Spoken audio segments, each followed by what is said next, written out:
Welcome to today's second edition of Take From It What You Will. I meant to keep these under 20 minutes, so I did, but there were a few things I still wanted to cover, so I'm doing a second one today, April 4th, being April 14th, 2016. In the previous section today, I talked about some scenarios, potential scenarios, however unlikely, of how the presidential elections in the United States could turn out and what the upshot of those would be. I think I covered two or three in the last one. There was one or actually two other ones that I wanted to mention. As I had said, there are four or five that were potentials that not likely necessarily, but potentials. And two that I want to cover are one, Donald Trump rallies through the convention. He rallies the American people and he wins the election because of allegation. This is a scenario again. We call it scenario 4. Because of allegations of voter fraud, the election results are held up. Lots of protests in the streets. Again, we have a deadlocked Supreme Court, so we have this hanging Chad type of result from the Bush-Gore days that's hanging over the nation, and Obama stays in as president. That's the other scenario. Remember, most of these scenarios ended up with the Obamas wanting to maintain power and the Obamas maintaining their hold on the White House. Again, my view is Barack Obama does not want to cede power to anyone. He would love to have someone come into the White House who he could lead. Hillary Clinton is probably not that person, but they may be making backdoor deals. Who knows? But if Donald Trump, say, were elected, voter fraud announced again, then this would throw things into mayhem. Barack Obama would stay as president, and things would go on the way they are, with the country headed down the road towards socialism. I haven't covered an option or a scenario where Bernie Sanders is elected president, because I think that is probably not on the table whatsoever. The last scenario is one that's actually intermediate between now the conventions and the election, in that if you notice all of the military activities that are ramping up at this point, with the Russians, with the Chinese, with the North Koreans, with the Iranians, all of these things occurring concurrently, I think it is unlikely that all of this is happening independent of each other. That in my opinion, I think there are things that the Russians are doing with some of the Sunnis in the Middle East, and that the Chinese are working with some of the Shias in the Middle East, and the Chinese and the North Koreans are in a bit of concert on this. But they're all focused, even though these are unlikely bedmates, they're all focused on the one thing, and that is reducing the influence of the Western world in the global economics and the global sphere. And I think they all have that common goal. Now, we have an aging Secretary of State who is very tired, who has gone through some less than positive negotiations with various groups, various factions, whether it be in the Middle East or whether it's in the Ukraine or in Croatia. Yet he's worked very hard at getting very little or very poor deals made. He's tired, and what one other scenario here is essentially with Barack Obama and many of the left, more of the left-leaning, and even as you get to the far right as well, with this notion we are not the policemen of the world, when in reality we are. We accepted that mantle at the end of World War II, during and at the end of World War II, from Great Britain. and we say we're not in. We abandon that role. We throw our hands up. We take our eye off the ball, just as we took our eye off the ball in Libya. Barack Obama admits that was his worst mistake, not having a follow-up plan once Gaddafi was deposed. And once again, that is the game plan now with America. We are not the policemen. We're abdicating the throne, but there's no one to hand that crown over to. So what you see is this kind of problem occurring, in that we take our eye off the ball. The militaristic states now saber rattling. We make some kind of another weak-kneed deal that allows the Chinese and the Russians to become the dominant forces in the world, and we become isolated more and more and more into our own little world. Western Europe falls apart because the euro is collapsing, because the European community and the ECB, the banking system, has really no power over the individual nations other than to deal with interest rates, and they've gone to negative interest rates. They cannot force them to reduce taxes and encourage business. All they can do is deal with interest rates, and the euro falls apart, collapses. The Schengen group of countries falls apart. Isolationism. You see right-wing groups coming to the forefront, protesting, and you see lots of intolerance to outsiders, and the entire area closes up. The Western world isolates themselves with bickering and infighting. I doubt that there would be a huge attack on the Western world. I don't really see what there is to gain. Could be, I might be wrong.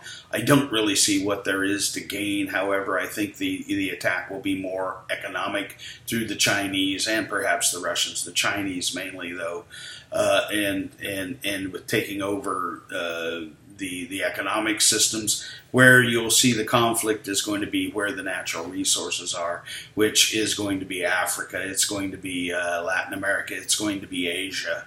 And that's where you're going to see the conflicts taking place. I doubt that we would see another large European conflagration, but you never know. I mean, these things can happen at the drop of a hat. And this scenario ends in a very negative Armageddon type conflict that occurs throughout the world, and the best option in that would be everyone is isolated amongst themselves. Economic chaos for a decade or more.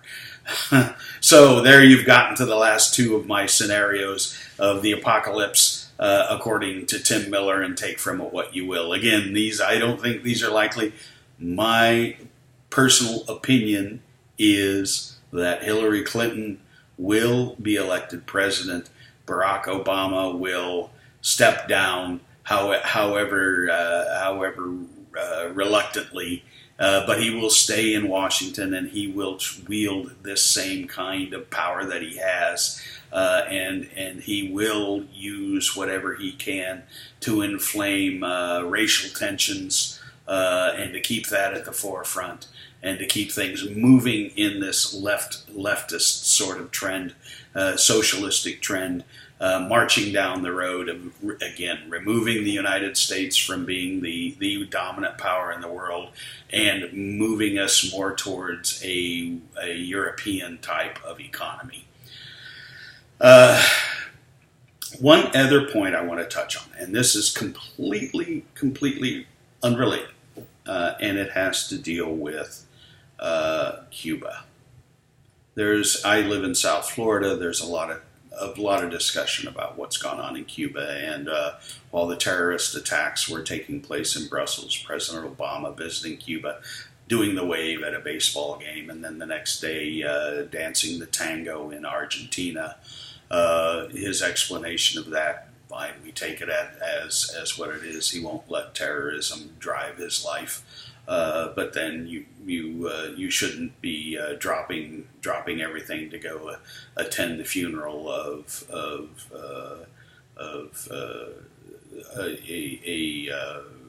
an African American who was slain by a police officer until things are done. You shouldn't opine on what Hillary Clinton is doing and how her email situation is going to end. Barack Obama does not want to surrender power. He has his own way of wielding power, and he shows very strongly how that works. He's a very much an open book when you watch him. You watch his speeches and his way of talking, where he will say something and then he'll pause and blink and look around a little bit. And at first you think this is just his way of recollecting. This is a power play. That is a power play. It's saying to the audience, I am so much smarter than you are that I need to give you a second to let sink in what I've just said. And so that you can come up to the level, try to approach the level I'm at. It's very much a power play. All of his techniques. He's in such an interesting study to watch when he's making speeches and the things he does. Everything that man does is pointed at power. It's incredible. It's just incredible. Who does his training? I would love to get into the inner mechanics of that man, because and perhaps it's his family around him or whoever's backing him. He's just an amazing study in how you hold power and how you influence groups. There's magic tricks. There's sleight of hand. Look at me over here. Don't look at what's going on over here. And that's what all of these things do. Everything he does is for a reason. There's nothing out there that's not. Anyway, getting back to Cuba. I'm sorry about that. This is why you guys don't watch me. I've already spent 12 minutes and I've hardly said anything other than a couple of scenarios. Anyway, Cuba. This idea, and first of all, I don't care. Open up Cuba, don't open up Cuba. A lot of people try. The point that we deal with much nastier people. Certainly we do. What I don't agree with is the way, number one, the Cuban refugees, the Cuban Americans have been treated. I think they've been disregarded. A huge community has been disregarded by our country. Number two, this concept that our sanctions against Cuba didn't work. You have to explain that to me. Our sanctions against Cuba did work. Now, if you say, well, it did not liberate the Cuban people, it did not get rid of the Castros, in reality, that was not what we tried to do. That failed in 1960 with the Bay of Pigs. And the attempt to eliminate the Castros. At that point, it stopped. It became non-military. It became economic.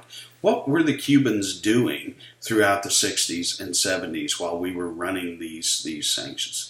They were exporting terrorism. They were sending troops to Angola. They were training and inciting terrorism around the world. They did that for a decade or two while the Russians could support them. And then when the Russian support started to diminish, they had no more economics. They had nothing that they could do. And what has happened? It has completely collapsed. It had completely collapsed. And when the USSR collapsed, that whole system collapsed. It had already diminished substantially by the 80s, and that whole system collapsed. So it was working. I have to submit to you, Cuba's ability to support terrorism was completely gone. They were reliant on Venezuela's and Hugo Chavez to actually support them. And they do some great work with doctors throughout parts of Latin America. Other than that, very little. So I'll leave you with that. Take from it what you will. Thank you.